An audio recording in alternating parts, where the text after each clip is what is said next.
देखिए, ये मैं मानता हूँ कि भाग्यम फलति सर्वदा न पौरुषम न च विद्या। ये आमतौर पे मैं अपने बच्चों को या किसी भी यंग जनरेशन को तो नहीं बताता। बहुत पढ़े लिखे लोग, बहुत पुरुषार्थी लोग, बहुत विद्वान इस जीवन में सफल नहीं होते हैं। अभिवादनशीलस्य नित्य विधोपशेमिनः चत्वारि तस्य वर्धन्ते आयुर्विद्या यशो बलम।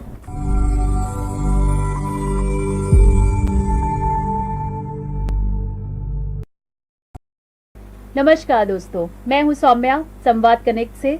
और जब हम बात करते हैं एंटरटेनमेंट की, तो आजकल तो बहुत सारे हमारे पास सोर्सेज हैं, लेकिन एक ज़माना था जब दूरदर्शन और आकाशवाणी ऐसे माध्यम थे जिनको सुना भी जाता था और जिनको पूजा भी जाता था। हर घर में इनकी पूजा होती थी।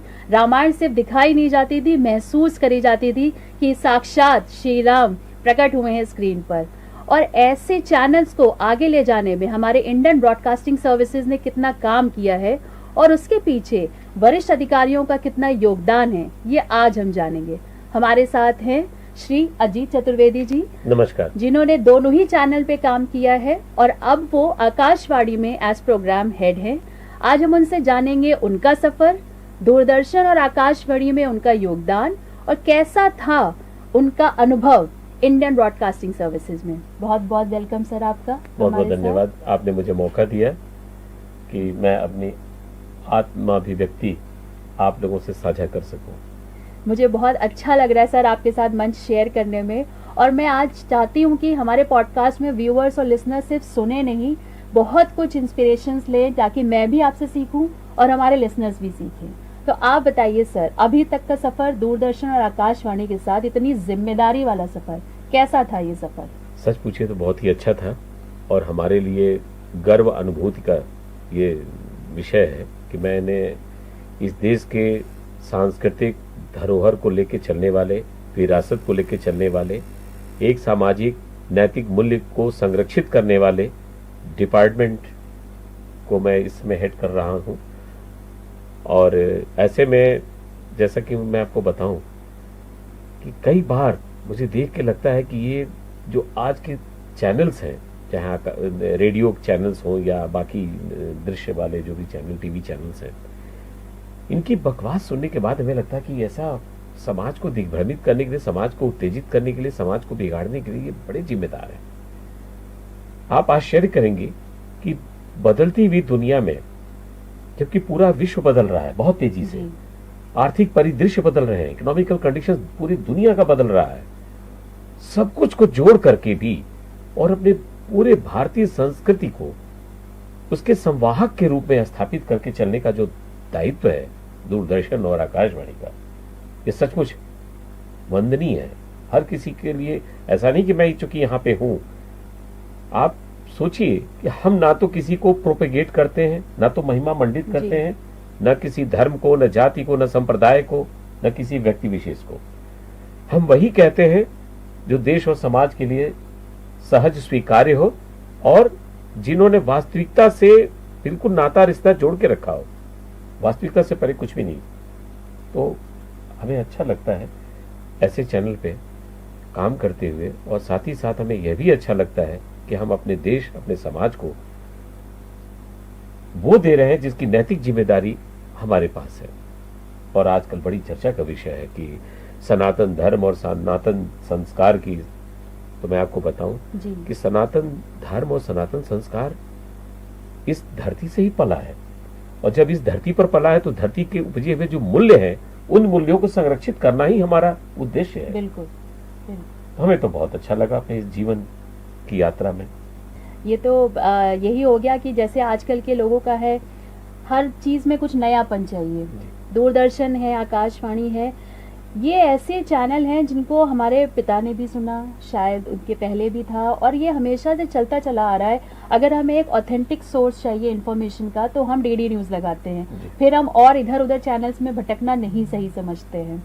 बहुत बड़ी जिम्मेदारी होती है आप लोग के ऊपर कि आपकी तरफ से सोर्सेज चेक्ड हो, इन्फॉर्मेशन चेक्ड हो।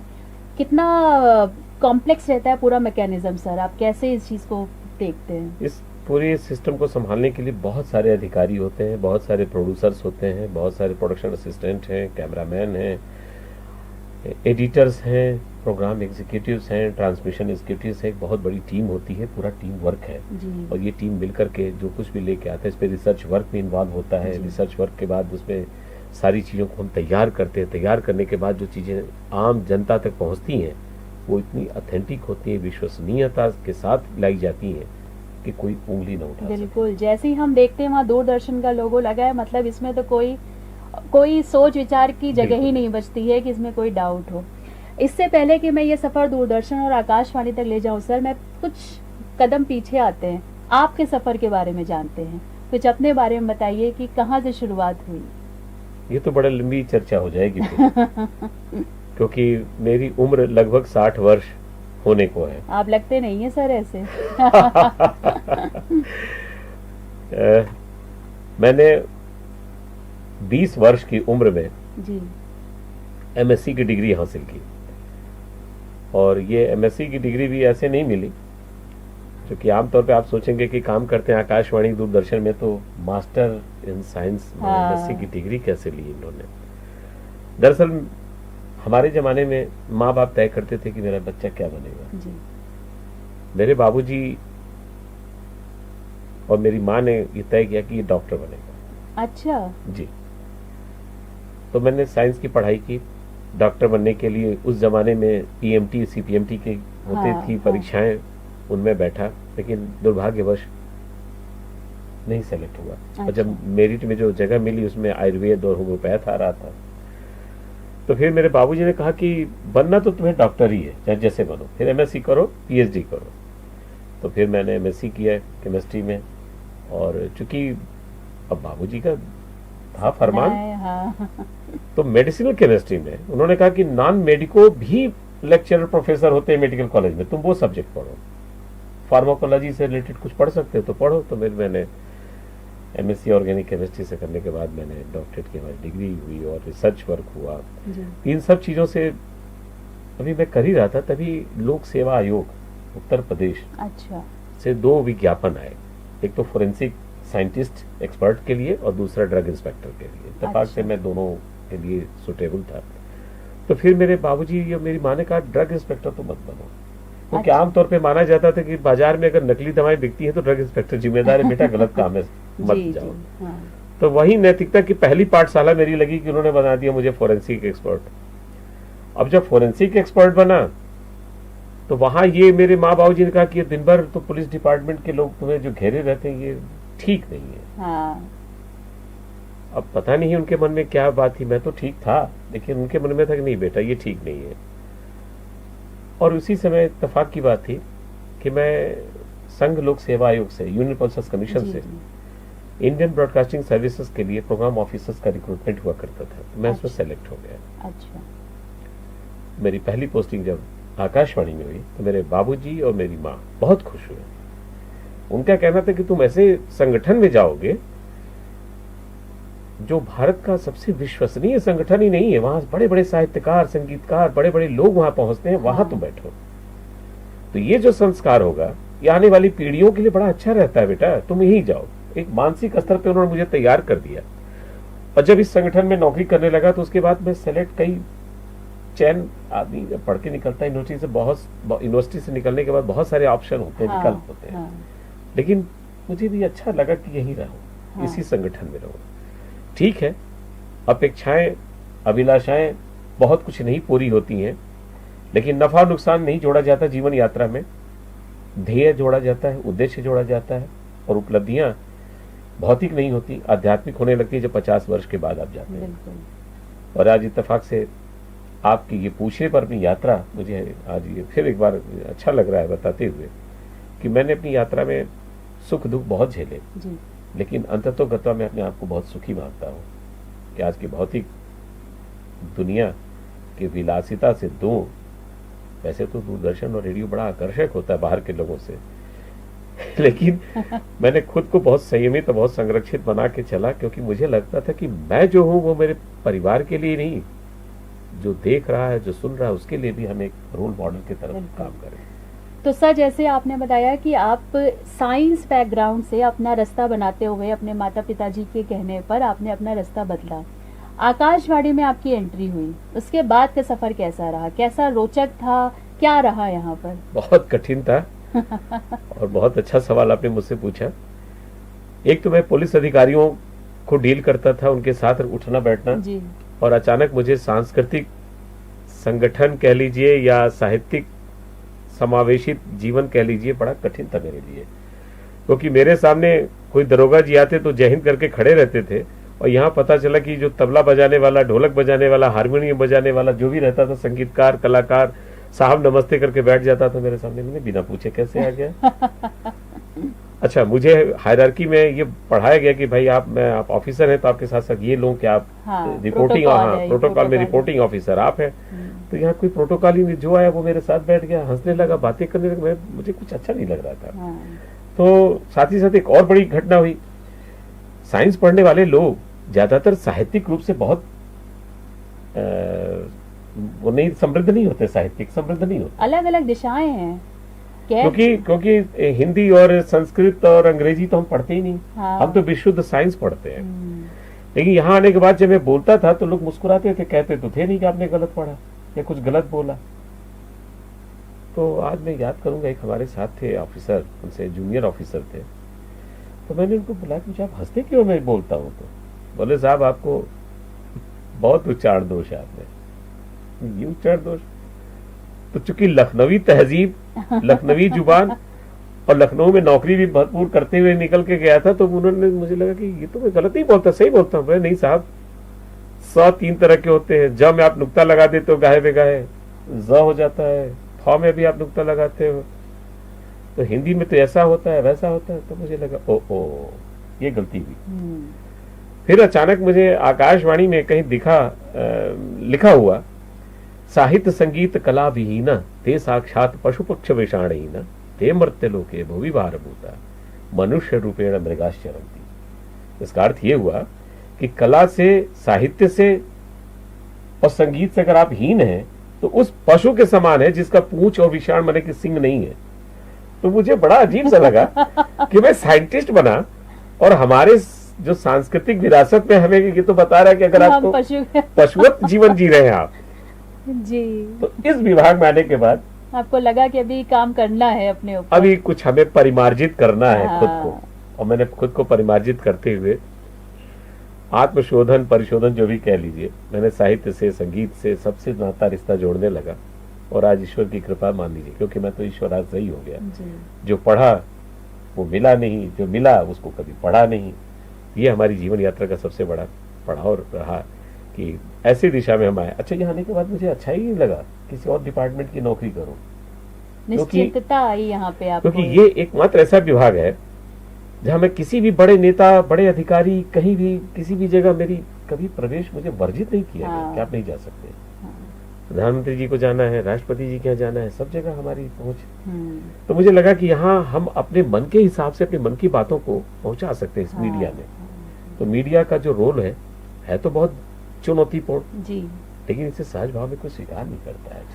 वो अपने शॉर्टकट रास्ते लेता है, और शॉर्टकट कभी अच्छा रिजल्ट न तो समाज को देता है, न खुद को आप महसूस करेंगे बाद में। बिल्कुल। तो आपको, मुझे ये चीज समझ आई सर, ये तो आयरनी है कि आप किसी और दिशा के जाने वाले किसी और दिशा में मुड़े, और फिर आपने उस दिशा की भी सारी जानकारी ली, समझा, सीखा। आज की जनरेशन के लिए आपका मैसेज बहुत ज़रूरी हो गया है कि लोगों को लगता है कि अरे हम सफल नहीं हो पा रहे हैं, एक अटेम्प्ट दिया, दूसरा अटेम्प्ट दिया, और फिर वो अपने आप को कहते हैं कि हमारे अंदर कमी है, या तो सिस्टम में कमी है या हमारे अंदर कमी है, तो विद्रोह है या हमारे अंदर कमी है, और फिर वो एक्सट्रीम स्टेप पे जाते हैं। देखिए, ये समझाने की बात है जी, और समझाने की बात है। समझने समझाने के इस उपक्रम में मैं आपको एक बहुत अच्छी बात बताऊं। ये आमतौर पे मैं अपने बच्चों को या किसी भी यंग जनरेशन को तो नहीं बताता, लेकिन ये मैं मानता हूं कि भाग्यम फलति सर्वदा न पौरुषम न च विद्या। बहुत पढ़े लिखे लोग, बहुत पुरुषार्थी लोग, बहुत विद्वान इस जीवन में सफल नहीं होते हैं। ये प्रारब्ध के कर्मों के हिसाब से, यहाँ आध्यात्मिक बातें आ जाती हैं कि प्रारब्ध के कर्मों के हिसाब से ईश्वराश्रयी हो जाने पर बहुत सारी चीजें खुद ब खुद तय होने लगती हैं। अब आप सोचिए कि आकाशवाणी, दूरदर्शन में मैं 5 वर्ष तक बतौर फैकल्टी काम किया, और मुझे खुद भी आश्चर्य होता था कि ना तो मेरे पास कोई लिटरेचर की डिग्री है, नहीं मास कम्युनिकेशन की डिग्री है, नहीं मैं ड्रामा थिएटर से कभी जुड़ा रहा, लेकिन डिपार्टमेंट ने यह तय किया कि आप बेस्ट फैकल्टी हो, अच्छा अनुभव को शेयर कर सकते हो अपने एक्सपीरियंस को, रेडियो दूरदर्शन के, आप बेस्ट ट्रेनर आप हो। तो अब मैंने कहा, अच्छा उसके लिए स्पेशल अलाउंस भी मिलता रहा। अच्छा जी, कि मैं फैकल्टी हूँ। तो अब मैं ये सोच रहा हूँ कि मैं यही, आपने जो कहा कि आने वाली पीढ़ियों के लिए मेरा यही संदेश होगा कि आप जिस भी विधा में आपकी रुचि हो, अभिरुचि हो, अपने को जोड़े रहिए, लेकिन हाँ कई बार आई हुई चीजें जो सामने आ जाती हैं उन्हें ठुकराया न करिए। यहाँ मैं इसलिए कहना चाहूंगा कि हमारे परिवार में भी कई ऐसे बच्चे हैं जिन्होंने पब्लिक सर्विस कमीशन के थ्रू छोटे मोटे पोस्ट पर अगर ऑफर मिला तो मैं कहा ये तो मुझे ज्वाइन ही नहीं करना है, पता चला वो कुछ और लेंगे, कुछ और अच्छा पाने की चाहत में पता चला कि वो चला गया। वो खराब नहीं है, वो भी एक ईश्वर की कृपा थी, वो विदेश चले गए, आज अमेरिका में जाके वो उन्होंने बहुत कुछ अर्जित कर लिया। तो रास्ते तो खुद ब खुद भाग्य और भगवान बनाते रहते हैं, लेकिन ईश्वराश्रयी भी नहीं रहते हम। अब यहाँ फिर बात आएगी कि आपने आध्यात्मिक रूप से और सनातन धर्म की का प्रचार में नहीं करता, लेकिन हाँ ये मानना पड़ता है कि ईश्वर तो है जिसने तय कर रखा कि आप किस निमित्त है, किस उद्देश्य से है। बिल्कुल सर, इसमें मैं एक आपसे, अभी तो आप इस पोजीशन पे आ गए और आपने काफी सफर देखा, अपना अनुभव शेयर किया, लेकिन आप उस समय की सोचिए जब आप रहे होंगे 25-30 साल के, तब से आपका सफर जैसे मुड़ाव से चला, हमारे दर्शकों को बताइए कि आपने क्या क्या सीखा, माता पिता की आज्ञा मानी, उस दिशा में चले और आपको वो फला फूला। आगे आने वाले लोगों में ऐसे क्या क्या विचार होने चाहिए जिससे वो अपने आप को एकाग्र कर सके कि हाँ मुझे ये करना है। देखिए समाज बदल चुका है, मैं कई ऐसे परिवारों को देखता हूँ जहाँ बच्चे अपने माँ बाप की इज्जत नहीं करते, सम्मान नहीं देते। ये बहुत बुरी बात है। जब हम छोटे थे तो हमें एक वाक्य, क्या संस्कृत का एक श्लोक था संस्कृत का, कि जिसमें था कि अभिवादनशीलस्य नित्य विधोपशेमिनः चत्वारि तस्य वर्धन्ते आयुर्विद्या यशो बलम। और ये मेरे आज भी दिमाग में ये बैठा हुआ है कि मैं अपने से बूढ़े को, बुजुर्ग को, घर परिवार तो छोड़ दिया, मेरे परिवार में तो कोई बुजुर्ग नहीं है, लेकिन जब भी मैं समाज में किसी बड़े वय को, बड़े उम्र के व्यक्ति को देखता हूं तो मैं श्रद्धा भाव से प्रणाम करके, ये भी नहीं भेद करता कि ये किस समुदाय के हैं या क्या है, मैं देखता हूं कि ये संभ्रांत दिखे, इनका अनुभव हमसे ज्यादा है, उनको प्रणाम किया, उनसे बातें सीख ली। लेकिन ये इसका पूरी तरह से लोप हो चुका है। अब हमारी जहां तक पीढ़ी थी, जब हम स्कूल जाते थे तो हमें ये सिखाया गया था कि माँ बाप के चरण स्पर्श करके जाओ। आज तो मैं किसी बच्चे को देखता ही नहीं, यहाँ तक कि बच्चे बाय हाय ये भी नहीं कई बार बोलते पापा को अपने। तो ये संस्कार बदल रहा है हमारे देश का। लेकिन एक सच बताएं, आज भी इस चीज को मैं चूंकि साइंटिफिक बैकग्राउंड से हूं, आज भी इस चीज को मानिए कि अगर आप अपने माता पिता के चरण स्पर्श करते हैं या किसी वृद्ध जन के करते हैं या कोई साधु संत सन्यासी अगर सचमुच का सन्यासी है करते हैं, तो ये कहीं ना कहीं आपको एक अंतः प्रेरणा जागृत करती है कुछ अच्छा करने की। तो ऐसे तो मैंने कहीं देखा नहीं, लेकिन मेरा ये जरूर है कि कहीं ऐसा कोई बच्चा दिखता है तो मुझे लगता है कि ये संस्कारी बच्चा है। निश्चित रूप से हमारे समाज को आज भी कहीं ना कहीं लीड करने के लिए खुद को अग्रणी बन के आगे आना चाहिए। ऐसे बच्चे को आते भी हैं तो बहुत कम है, लेकिन ऐसे बच्चे, एक तो पहले संस्कार नहीं है, दूसरा हम अपने बच्चों को अभक्ष्य भक्षी बनाते चले जा रहे हैं, जिसमें कोई न्यूट्रिशनल सप्लीमेंट्स, मैं यहाँ साइंटिफिक चीज जोड़ के कह रहा हूं कि कोई, अब ये है कि सबको टैबलेट और कैप्सूल के जरिए मल्टी न्यूट्रिशनल सप्लीमेंट्स दिए जा रहे हैं। तो हमें याद आता है कि हमारे बाबूजी कहते थे जितने मौसमी शाक सब्जी फल है सब खाओ। और आज आश्चर्य की बात है कि आज लाइकोपीन और बीटा कैरोटीन के कैप्सूल दिए जा रहे हैं, जबकि हमें कहा जाता कि टमाटर, गाजर, ये सारी चीजें, जितने भी फल होते थे, आम से लेके और नाशपाती से लेके और इवन जामुन, बैर, ये सारे के सारे की मेडिसिनल जो प्रॉपर्टी है ना, आज इसको डिस्क्राइब किया जा रहा है। आपको आश्चर्य होगा कि आकाशवाणी और दूरदर्शन दोनों पे हम ये कार्यक्रम चलाते हैं, लेकिन कोई से माने ना माने, क्योंकि हम तो प्राचीन पद्धतियों से जोड़ के रखना चाहते हैं ताकि आप अपनी विरासत को संभालें। जो प्रकृति में बिखरा हुआ खजाना है, लोग कहते हैं कि फर्टिलाइजर से, खाद से, केमिकल से सब कुछ नष्ट हो रहा है, ऐसा नहीं है। आज भी बहुत कुछ उपलब्ध है हमारे प्रकृति में, जिसको अगर हम लें तो जैसा कि आपने कहा कि लगता नहीं 60 वर्ष। जी। मैं विशुद्ध रूप से शाकाहारी हूँ और मैंने कभी वाइन अल्कोहल भी नहीं लिया, जबकि विदेश यात्राएं भी मैं कई बार कर चुका हूँ। कोशिश करता हूँ कि कम से कम भोजन मिले, स्वादिष्ट भोजन मिले। भाई मैं चतुर्वेदी हूँ तो अच्छा भोजन, मीठा भोजन तो मुझे पसंद है। जैसे कि मैंने अपने स्टार्टिंग में इंट्रोडक्शन में श्री राम का नाम लिया। दूरदर्शन और श्री राम का जो नाता है, रिश्ता है, बहुत पुराना है। मेरी दादी नानी के ज़माने में, आज के बच्चे हो सकता है मजाक भी उड़ाएं, लेकिन वो लोग पूरा एक रूटीन पूजा की तरह टीवी के सामने बैठते थे, रामायण को देखने के लिए, आरती भी करते थे। उस अनुभव को आज के ज़माने में दूरदर्शन ने कैरी किया है। अभी श्री राम जी अयोध्या में आ चुके हैं, कैसा अनुभव था आपके सफर का? देखिए, ये बड़ा चुनौतीपूर्ण कार्य था, क्योंकि दूरदर्शन ने पहले तो वहाँ पे शिला पूजन का कार्यक्रम लिया, फिर रामलला के प्राण प्रतिष्ठा का भी मुद्दा आया। 9 दिन तक दूरदर्शन ने एक विशेष कार्यक्रम तैयार किया था। अच्छा। और इस कार्यक्रम की पूरी जो प्रोग्राम डिजाइन थी, राम जी की कृपा, ये डिजाइन तैयार करने के लिए मुझे भी शामिल किया गया उस टीम में। जी जी। क्योंकि मैं वहाँ पे दिल्ली दूरदर्शन केंद्र का मैं हेड के तौर पे काम कर रहा था। अच्छा। आप यकीन नहीं मानेंगी, वो अद्भुत दृश्य था। और जब ये चलाया जा रहा था, लाइव प्रोग्राम चल रहा था, तो हम तो ऐसे नहीं देख समझ सकते थे कि हम कहाँ तक गए। हम अपनी सोशल मीडिया टीम यूनिट से पूछ रहे थे कि कहाँ तक पहुंचा। हाँ। तो सोशल मीडिया बोल रहा था, सर मिलियंस तो बहुत पहले पार हो गया। हाँ। और उससे भी बड़ी बात, इतने विज्ञापन दाताओं के फोन आने लगे कि मैंने कहा ये रामलला के प्राण प्रतिष्ठा के समय बीच बीच में थोड़े से मुझे मौके मिले, धुआंधार हमने विज्ञापन दिखाए। हाँ। मुझे सीनियर अधिकारियों से बहुत डांट पड़ी।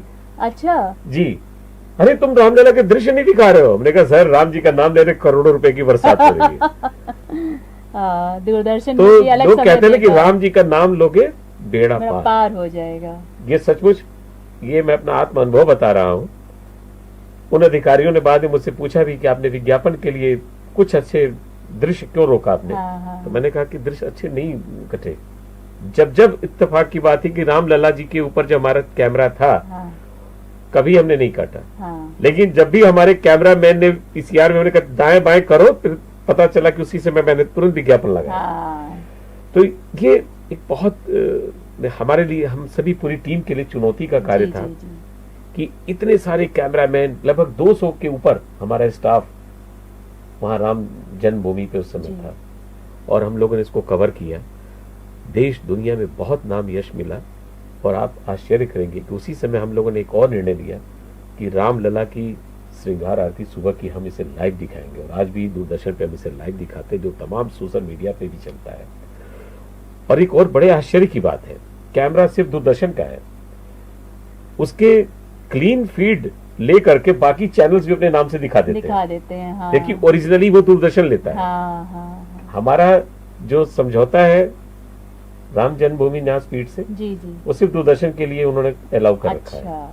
लेकिन ये सारे लोग चलाते हैं। लेकिन क्योंकि राम जी का नाम है, इसमें राम जी व्यवसायीकरण की नहीं, कृपा सब पे होनी सब पे होनी चाहिए। चाहिए। व्यवसायीकरण नहीं हो सकता। भगवान का कभी व्यवसाय नहीं हो सकता। बिल्कुल। भगवान को बांटा नहीं जा सकता। बिल्कुल। और भगवान को महिमा मंडित करने के लिए ऐसा कुछ कर भी नहीं सकते हम प्रदर्शन। बिल्कुल बिल्कुल। भगवान तो सबके हैं, सबके हृदय में वास करते हैं। और इसके लिए हमने अपने चैनल्स को दे रखा है राम जी के नाम पे। और सुबह फिर भजन, ये आपको आश्चर्य होगा, आज भी जो हमारे रेडियो या दूरदर्शन पे जो भजन का कार्यक्रम है, उसकी टीआरपी बहुत ज्यादा है। आप बार्क जो हमारा मुंबई में है, उसके अगर आप टीआरपी के मंगा ले चार्ट, तो भजन और रामलला हमारी टीआरपी में बिल्कुल बराबर सारे चैनल के साथ खड़े हैं। अब ये बात अलग है कि बाकी लोग चूंकि बहुत सारी चीजें ऐसे परोसते हैं जो सामाजिक रूप से स्वीकार्य नहीं है, तो वो आगे चले जाते हैं। अब अश्लीलता, फोड़पना, विवाहेतर संबंध, अनैतिक यौनाचार संबंध, ये सारी चीजें परोसते हैं लोग, हमारे यहाँ नहीं चलता। मुझे एक छोटी सी घटना याद आती है, मैं चंडीगढ़ से शिमला जा रहा था। अच्छा। 3-4 महीना पहले की बात है। तो एक टैक्सी ड्राइवर भजन चला रहा था। तो मैंने कहा कि यार ये भजन कहाँ चला रहे हो? साहब भजन चला रहा हूँ। कहाँ से चला रहे हो? क्योंकि बीच बीच में आ रहा था रेनबो। हाँ हाँ। तो मैंने कहा कि मैंने सुनना चाहता था कि एफएम रेनबो ये जानता है कि नहीं कि एफएम रेनबो कौन चलाता है। बोला साहब सुनिए, एफएम रेनबो चल रहा है, बहुत बढ़िया भजन सुनाता है। हाँ। तब तक उसमें आवाज आई, रेनबो लखनऊ की धड़कन। हमने कहा लखनऊ का रेनबो, दिल्ली का भी रेनबो नहीं है, चंडीगढ़ का भी रेनबो नहीं है, क्योंकि चंडीगढ़ से भी चलता है, दिल्ली से भी चलता है। उसने कहा साहब ये राम जी की धरती का चैनल है। मुझे हंसी भी आई कि जिस धरती से मैं जुड़ा हूं, जिस रेनबो चैनल के प्रोग्रामिंग का मेरे जिम्मे काम लगा है, और ये चैनल चला रहे चंडीगढ़ से शिमला के टैक्सी ड्राइवर। कहा साहब बहुत अच्छा भजन चलता है इस पे, आप सुनते रहिए, बोलिएगा नहीं। तो मुझे अच्छा लगा कि आज भी लोग प्रासंगिकता में बनाए हुए हैं ईश्वर को, ईश्वराश्रयी आज भी लोग हैं। और हमारा रेडियो और हमारा जो दूरदर्शन का चैनल है हमारा, और जो आकाशवाणी है, लोगों को पूरी तरह से परिष्कृत करने में आज भी लगा हुआ है। और ईश्वर की कृपा से हम पूरी ईमानदारी, नैतिकता के साथ हम लोग काम करते हैं, और इसका प्रतिफल है कि आज कुछ भी हो, आंकड़े कहीं कुछ भी दिखे, लेकिन देश में हम आदमी मान्य हैं। बिल्कुल सर, मान्य है। श्री राम का अनुभव मैं बताती हूँ, हम लोगों के लिए तो भाई संस्कार में है ही कि पूजनीय है ही वो प्रभु श्री राम, मर्यादा पुरुषोत्तम है। आज जब अयोध्या में मंदिर बना और मंदिर का जब आपने दिखाया, ब्रॉडकास्ट किया, हम अपनी पीढ़ी की बात कर रहे हैं। हम उन घंटे लगातार टीवी के सामने बैठे रहे, जितनी बार झलक दिखती थी रामलला की, बस हम ऐसे हाथ जोड़ के बैठे रहते थे कि कब मौका देंगे और कब हम आपको देखने आ पाएंगे। तो ये अनुभव दूरदर्शन के थ्रू हमने वो महसूस किया, और करोड़ों लोगों ने वो महसूस किया। तो आप लोगों का काम इतना अच्छा है कि हम उसको बयान नहीं कर सकते कि हमने कैसा महसूस किया। आगे बढ़ते हैं सर, आकाशवाणी की बात करते हैं। आकाशवाणी का चेहरा भी बदल रहा है, आपके लोग भी बदल रहे हैं, टीम भी बदल रही है, नए बच्चे आते हैं। आपने जिन लोगों को हायर किया होगा, रिक्रूट किया होगा, और अब की जो टीम आ रही है, क्या बदलाव है उनके मन में? आकाशवाणी का माहौल, या आकाशवाणी का कह सकते हैं कि मैसेज अब कैसा है? देखिए, आकाशवाणी का प्रसारण अब रेडियो सेट पे नहीं होता है, मतलब होता है लेकिन सिर्फ रेडियो सेट पे ही नहीं है आकाशवाणी। अब आप मोबाइल पे सुन सकते हैं, देश दुनिया में किसी भी जगह जाएं। एक तो हमारे प्रसार भारती ने न्यूज ऑन एयर ऐप करके बना रखा है। अच्छा। एक ऐप है न्यूज ऑन एयर। अच्छा। इसे डाउनलोड कर लीजिए, दुनिया में कहीं भी सुनिए। एक वेब, WAVE, वेब, अच्छा, ये OTT प्लेटफॉर्म हमने डेवलप करा है। तो दुनिया में किसी भी जगह आप जाएंगे, चाहे आप ऑस्ट्रेलिया में हो, अमेरिका में हो, कहीं भी हो, आप हमें सुन सकते हैं। एक इसका बहुत एक उदाहरण, मतलब बड़ा अच्छा उदाहरण मैं आपको देने जा रहा हूँ। लखनऊ आकाशवाणी के FM रेनबो चैनल पे वहां की ये जो लखनऊ शहर की मेयर है, वो बैठती हैं, लोगों की समस्याएं सुनती हैं। अच्छा जी, दूसरे और चौथे शुक्रवार को बैठ के वो समस्याएं सुनती हैं, क्योंकि उनका मानना है कि सबसे ज्यादा रेनबो सुना जाता है। वो हमसे बताएं कि जब लखनऊ के बाहर के क्षेत्र में निकलो आप, मतलब लखनऊ तो बहुत बड़ा है, लखनऊ बहुत बड़ा है, तो सिर्फ रेनबो ही सुनाई पड़ता। तो सारा शहर तो रेनबो कवर करता है, और शहर के बाहर भी कवर करता है। उसी दौरान एक कार्यक्रम चल रहा था, उस कार्यक्रम में अमेरिका से कॉल आई। अच्छा। उसने मेल भी किया और फोन भी किया कि मैं अमेरिका से बोल रहा हूँ, सैन होजे शहर से। अच्छा जी। तो मेयर को आश्चर्य हुआ, तो उन्होंने कहा कि हम कैसे माने जी। तो हमारे जो कंसोल चला रहा था उसे दिखाया कि ये देखिए मैडम +1 आ रहा है। हाँ। और मेल भी आ रहा है।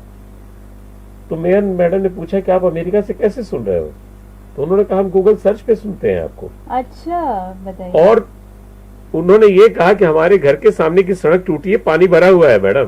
तो उन्होंने कहा इसे देखा कैसे आपने? तो उन्होंने कहा मेरे घर पे मेरे CCTV कैमरे लगा रखे और जिसे अमेरिका से मैं बैठ के देख रहा हूँ। तो वहां से भी शिकायत करने के लिए फोन किया उन्होंने मेयर मैडम को। तो आप सोचिए कि अब आज के तारीख में आकाशवाणी की ये उपलब्धि और ये क्षमता है कि आपके दरवाजे कि हाले बयां से किसी भी रिलेट कोने में से किसी भी लो। कोने तक पहुंचा रहा है। और हम ऐसा नहीं है कि यही कुछ कर रहे हैं, जन सामान्य को जो अच्छा लगता है वो भी देते हैं। बहुत अच्छे अच्छे हाँ। कार्यक्रम हमने बनाए हैं आकाशवाणी और दूरदर्शन पे भी चला, आकाशवाणी पे भी चल रहा है, बहुत अच्छा है। खास तौर से रेनबो चैनल हम जो चलाते हैं हाँ। वो फुल इंफोटेनमेंट चैनल है। वो बीच बीच में छोटे छोटे इंफॉर्मेशन, समाचार, ये सब भी हम देते हैं। इससे एक बहुत इंपॉर्टेंट पॉइंट पे आ गए हम अपने इंटरव्यू के सर, मेंटल हेल्थ। अभी हम जैसे संवाद कनेक्ट में बात करते हैं, चाहे वो किसी भी जनरेशन में हो, हम अपनी फिजिकल हेल्थ का ध्यान रखते हैं। जैसे आपने बताया कि हमें मौसमी फ्रूट्स खाएं या वेजिटेबल्स खाएं। आज के लोगों को मेंटल हेल्थ के बारे में बताना कि आप इस चीज़ में परेशान हो सकते हैं, इसका ध्यान रखें। और आकाशवाणी कह लें या रेडियो के माध्यम से उन लोगों को एक शोल्डर देना, एक सपोर्ट देना, और उन लोगों को समझाना कि अगर आप किसी भी उलझन में हैं, संवाद करना जरूरी है, आप अपनी बात निश्चित रूप कहना से, जरूरी निश्चित है। रूप से। इस पे आप बताइए सर, रेडियो का कितना बड़ा रोल है मेंटल हेल्थ में सपोर्ट सिस्टम की तरह? देखिए, मेंटल हेल्थ के लिए सच मानिए तो रेडियो ही एक सपोर्ट है, और खास तौर से वो रेडियो जो आपसे जुड़ा हो, जी। क्योंकि वो मोनोलॉग होता है। हाँ। आपको मतलब इंफॉर्मेशंस के जो माना गया है कि कम्युनिकेशन में कि सुने और फीडबैक मिले, तो फीडबैक आता है हमारे पास, लेकिन सबसे अच्छा है रेडियो का साथी ऐसे बनता है कि हम जो सुनना चाहते हैं वो हमें दे रहा है, हमारे मन के हिसाब से बातें कर रहा है। अब यहाँ मैं आपसे ये बताऊंगा कि मेंटल हेल्थ 3 तरह के डिफाइन किए गए हैं। एक अर्ली चाइल्डहुड, हाँ। बहुत सारे लोगों के बच्चे मैंने देखा है बात नहीं कर पा रहे, कम्युनिकेशन में फेल हो रहे, क्योंकि मदर फादर दोनों वर्किंग है। बच्चे से घर में जो मेड है या वो जो क्रेंच में डाले जाते हैं बच्चे, वो सीख नहीं पाते बोलने का, कन्वर्सेशन का उनका जो संवाद की क्षमता है वो खत्म हो रही है। जी। बाद में स्पीच थेरेपिस्ट को ढूंढते हैं, उनका ट्रीटमेंट हाँ। करा रहे हैं। दूसरा यंगस्टर्स हैं जो पिज्जा, बर्गर और बहुत सारे अत्याधुनिक जो खाने पीने की चीजें वो खा लेते हैं। उनको ये संस्कार नहीं दिया कि खाओगे कैसे, रहोगे कैसे, बातें कैसे करोगे, ये उनके संस्कार में नहीं है। वो सिर्फ हेलो करते हैं, जी। प्रणाम नहीं करते, चरण स्पर्श नहीं करते, वो सिर्फ हेलो करते हैं। कोई उनको समझाने की कोशिश भी नहीं कर, वो खुद समझने के लिए तैयार भी नहीं है। जी। और तीसरे होते हैं सीनियर सिटीजन्स। हाँ। अब इनके लिए बड़े बड़े डिपार्टमेंट मेडिकल कॉलेज में जेरियाट्रिक्स डिपार्टमेंट खोल दिए गए, वृद्धावस्था मानसिक रोग विभाग। जी। डिमेंशिया, एल्जाइमर के जो प्रारंभिक लक्षण होते हैं, ये एकाकी हाँ। पन से। मेंटल हेल्थ का एक सबसे खराब उदाहरण हमारे यहाँ देखने में आ रहा है कि आदमी एकाकी अकेला होता जा रहा है, चाहे बच्चा हो, यंगस्टर्स यानी नौजवान हो या बूढ़ा हो, तो तुरंत उसके संवादहीनता की स्थिति में उसके दिमाग पर इसका असर पड़ता है। मानसिक रोगी तैयार ही ना हो तो सबसे महत्वपूर्ण होता है इसमें संवाद। जी। अगर संवाद संप्रेषित हो, आपके मन के भावनाएं अगर आप अभिव्यक्त करते रहें, सुख, दुख, हर्ष, विषाद, अंतर्मन की पीड़ा अगर बाहर आती रहती है, तो 2 बातें होती हैं। एक तो आप सहज महसूस करते हैं, और दूसरा अंदर की चीजें बाहर निकाल देने से बड़ा सहज होता है। जी। अब ये सुनेगा कौन? तो रेडियो ने दे रखा है आप फोन इन कार्यक्रम। हमारे यहाँ ये आप फोन उठाइए, डायल करिए, हम यह भी देते हैं कि आज मुद्दे क्या हैं, आज की समाज, आपके संदेश, गीत, हमारे इस तरह के कार्यक्रम चलाते हैं। आप अपने मन की अभिव्यक्ति दे डालिए। आज की यंग जो नौजवान पीढ़ी है, जो बच्चे हैं, जो समाज है, उसको जो कहना चाहे कहिए, और अपने पसंद के गाने सुनिए। अच्छा, संगीत से बढ़िया कोई थेरेपी नहीं होता दिमाग का, बस सच मानिए। जी। न्यूरोलॉजिस्ट के यहाँ जाएंगे ट्रीटमेंट कराने, तो वो यही कहता है कि अच्छा म्यूजिक सुनते रहिए, टाइम पास कर लीजिए, ठीक हो जाएंगे जल्दी। संगीत एक बहुत बड़ा खुराक है, और संगीत में शास्त्रीय संगीत, उप शास्त्रीय संगीत या सुगम संगीत, इस संगीत को कई श्रेणी में बांटता है, और ये सिर्फ रेडियो बांटता है। किसी और चैनल पे, खासतौर से आकाशवाणी की मैं बात कर रहा हूँ, रेडियो जी। में जी।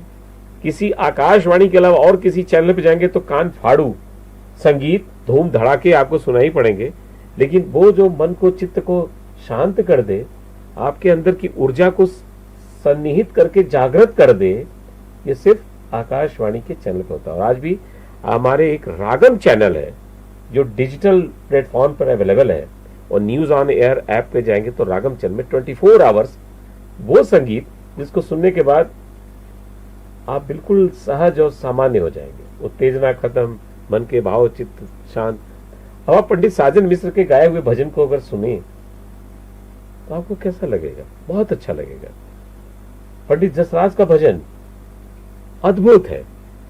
तो अब ये चीजें आज के किसी चैनल पे आपको नहीं मिलेंगे। तो संवाद के लिए महत्वपूर्ण होता है कि आप अपने मन की बात करें और आपके मन के अनुकूल आपके शरीर स्वास्थ्य और मन स्थिति के लिए कुछ मिले, वो सब कुछ देते हैं हम।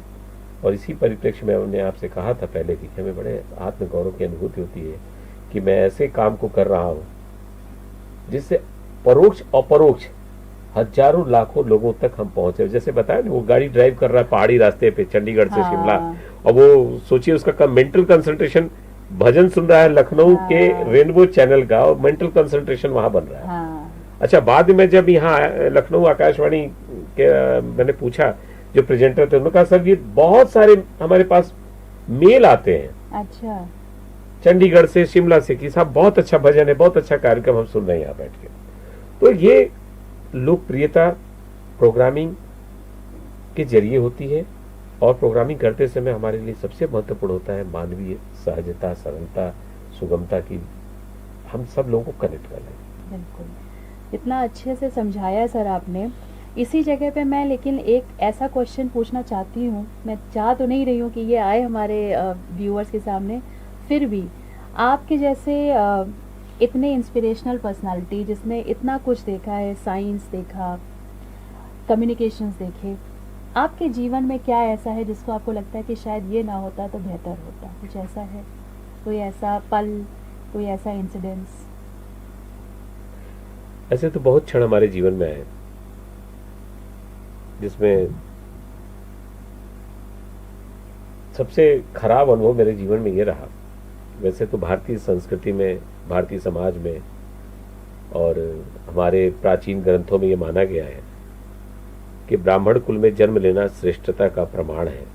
लेकिन मुझे लगा जीवन के कई मोड़ पे कि ब्राह्मण कुल में जन्मना, नियमबद्ध होना, संयमित जीवन जीना, चारित्रिक मूल्यों को, नैतिक मूल्यों को लेके चलना बड़ा कष्टकारी रहा।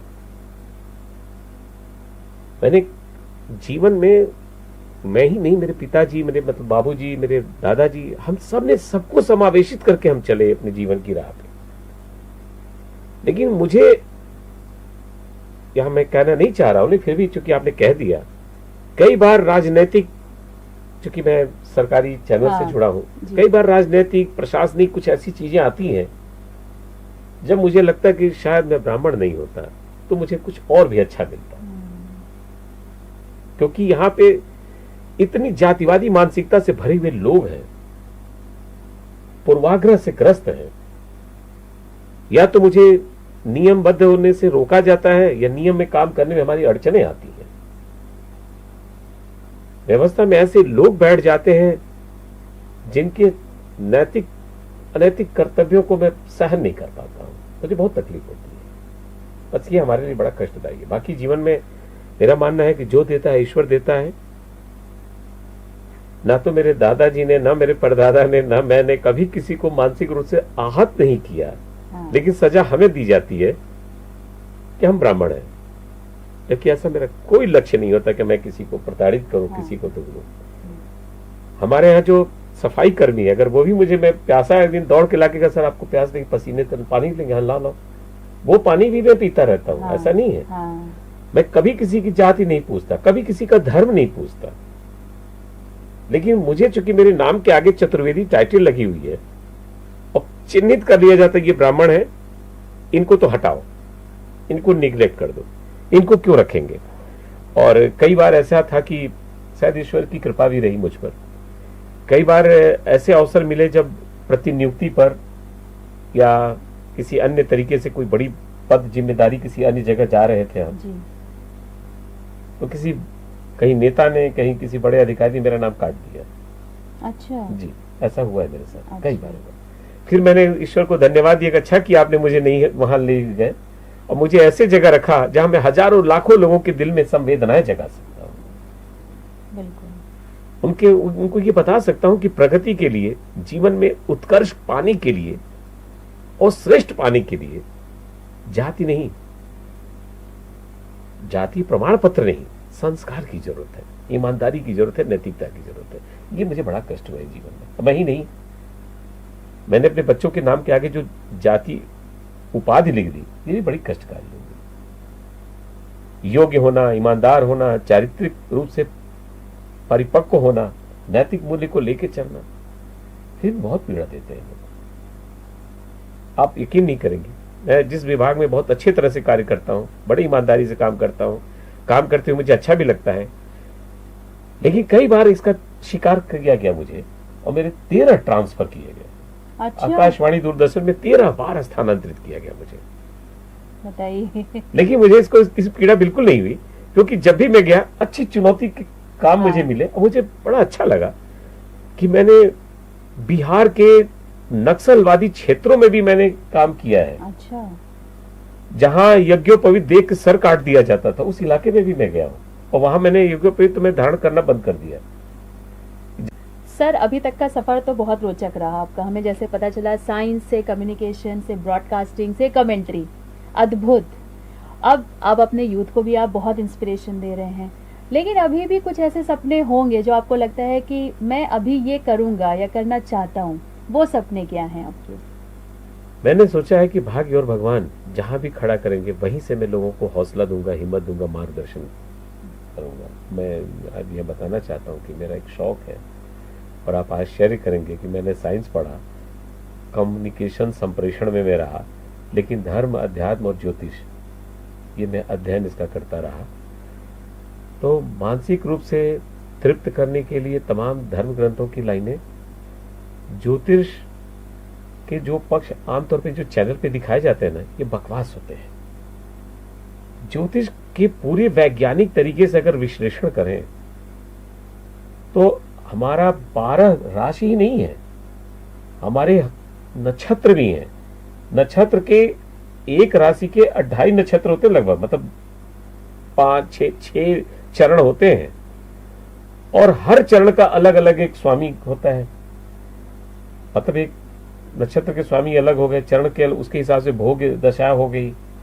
तो ये सारी चीजों को कैलकुलेट करके अगर ज्योतिषीय गणना किया जाए तो ये इतना विशुद्ध वैज्ञानिक पक्ष होता है कि आदमी का चरित्र, आदमी का स्वभाव, आदमी की उद्देश्य, आदमी के लक्ष्य सब परिलक्षित होते हैं गणना में।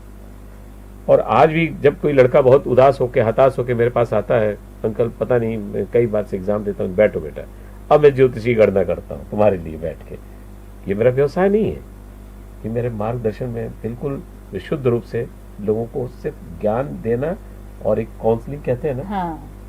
अगर आपने किसी को सहारा दिया तो बहुत बड़ा सहारा होता है। और आज मुझे इस बात का गर्व है कि कम से कम दर्जनों लड़के बहुत अच्छी अच्छी जगह पे अपने, या तो उन्होंने खुद की इंडस्ट्री डेवलप कर रखी है, या खुद वो अपने आप को स्थापित कर लिए हैं। मेरी सलाह पे अच्छी अच्छी नौकरियों में भी है। मैंने कहा मन लगा के पढ़ो, तुम्हें पाना ही है, और उन्होंने पाया। तो मैं सोचता हूँ यही मार्गदर्शन करता रहूंगा। बाकी एक आश्चर्य की बात है कि बाहर के बच्चे को तो मैं मार्गदर्शन दे देता हूँ, मेरे अपने बच्चे कहते पापा बस हमें तुम बता दिया करो कि हमें करना क्या है, हमें मार्गदर्शन ना देना कि हमें जाना कहाँ है। और ईश्वर की कृपा, एक संतान मेरी डॉक्टर है और दूसरा भारत सरकार में एक अधिकारी है। अच्छा। क्योंकि चैनल पे हम ये सब चीज नहीं बता सकते कि कौन कहाँ है, जी। लेकिन मैं बहुत संतृप्त हूँ ईश्वर की कृपा से कि जब बच्चे कामयाब हैं तो मेरे लिए जीवन में बहुत सारे अवसर मिलेंगे। बहुत सारे बच्चों को कामयाब देखना चाहता हूँ कि बच्चे संस्कृत निष्ठ हों, चारित्रिक मूल्यों को, नैतिक मूल्यों को संवर्धित करें, ईश्वर आश्रयी हों और अपने से बड़े बुजुर्गों का सम्मान करें। सर, आपने इतना अच्छा अनुभव हमारे साथ साझा किया कि आपने कहाँ से अपना मंजिल अब तय करी और कहाँ पहुंचे, और बहुत कामयाब आपके सपनों ने रंग लिया, आपके बच्चे इतने अच्छे से प्लेस हुए। दोस्तों, कैसे समय बीतता है ये तो पता नहीं चलता है। कहते हैं लखनऊ वाले बातूनी बहुत होते हैं, बट जब वो बातें आपके काम की हों, मजेदार हों, रोचक हों और मसालेदार हों तो उनका कहना ही क्या। Thank you so much sir, आप हमारे पॉडकास्ट में आए, अपना समय निकाला। मुझे पता है आपकी तबीयत थोड़ी नासाज है आज, फिर भी आपने समय निकाला, हमारे दोस्तों के साथ अपने एक्सपीरियंसेस को शेयर किया और मुझे पूरा यकीन है कि ऐसी एक लाइफ जर्नी जिसने बहुत अलग अलग फेजेस को टच किया है, हमारे आज के जनरेशन जो एक ध्येय लेके चल रहे हैं और उधर का रास्ता कठिन है तो डगमगा रहे हैं और बहुत एक्सट्रीम स्टेप्स ले रहे हैं, उधर ना जाके आप सर के जीवन से सीख सकते हैं कैसे लोगों में बदलाव आता है। सर ने अपने रास्ते बदले, सर्कमस्टांसेस कुछ भी हों, उन रास्तों को जीने के लिए, सफल बनने के लिए अपने अंदर बदलाव लाए वो। तो दोस्तों, आपको इनसे सीखने के लिए बहुत कुछ मिलेगा। आप इनसे कनेक्ट भी कर सकते हैं। अब तो सर बहुत जल्दी फ्री भी हो जाएंगे, मुझे लगता है 30 नवंबर के बाद आप सर से कनेक्ट भी कर सकते हैं। संवाद कनेक्ट के साथ कनेक्ट कर सकते हैं। ऐसे पॉडकास्ट, ऐसे इंस्पिरेशनल कंटेंट को आप अगर लेते रहेंगे तो शायद कुछ % मदद हम आपकी कर पाएंगे। जब हम बात करते हैं मेंटल हेल्थ की, अवेयरनेस की, तो ऐसे पॉडकास्ट या ऐसे कंटेंट को लेने का सिर्फ इतना ही पर्पस है कि हम किसी 1% को भी अगर मदद कर पाए तो हमारा लगता है लक्ष्य हमने कुछ हद तक पाना शुरू कर दिया है। बने रहिए संवाद कनेक्ट के साथ। बहुत बहुत धन्यवाद सर। बस एक बात और चलते चलते मैं आप सबसे कहना चाहूंगा, जी, अपने माँ पिता के बातों को मानना, बड़ों का सम्मान करना और अपने पुरातन संस्कृति से जुड़े रहना बहुत कुछ देगा आपको अपने जीवन में। सच मानिए, परिवर्तन है, लेकिन परिवर्तन सुखकारी तभी होगा जब आप जुड़े रहेंगे इनके पॉडकास्ट से। शुक्रिया, धन्यवाद। बहुत जल्द मिलेंगे आपसे। धन्यवाद।